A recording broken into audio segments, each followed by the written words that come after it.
This is lecture 4.3, Completed General Ledger, Proving Cash and Making Correcting Entries. This is found on page 102 of your book.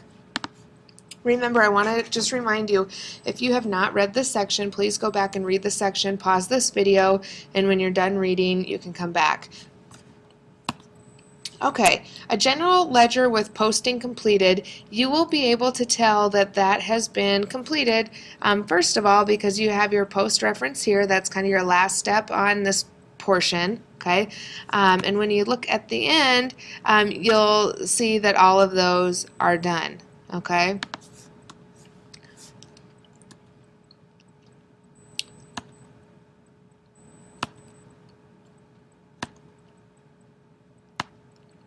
Okay, proving cash. Proving cash is determining that the amount of cash agrees with the balance of the cash account in the accounting records. Okay, cash can be proved at any time. Techno Consulting wishes to verify the accuracy of the cash records. However, Techno Consulting always proves cash at the end of the month. To prove cash, Techno Consulting compares the cash balance as shown in the checkbook with the cash balance in the cash account. So here is our balance brought forward. This is the next check stub that we have not used yet. So the balance brought forward be $49.64 even. We need to look in our ledger. Our cash account, account number 110, has a balance of $49.64 even.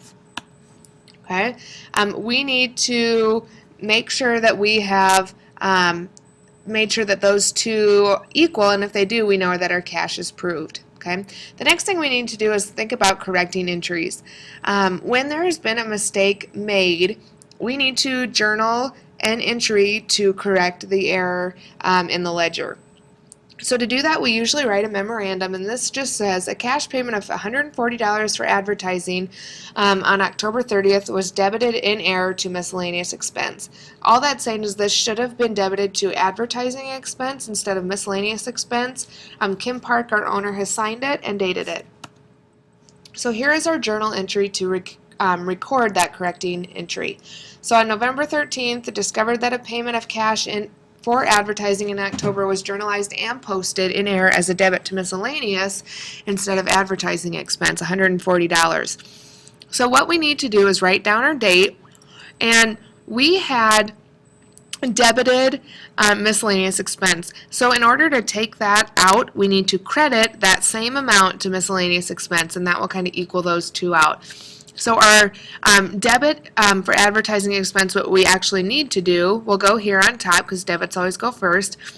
So on the 13th, advertising expense was $140. And then we need to credit or cancel out that miscellaneous expense that we did. So our credit will go below miscellaneous expense, $140. Then we need to write in memorandum 15 as our doc number.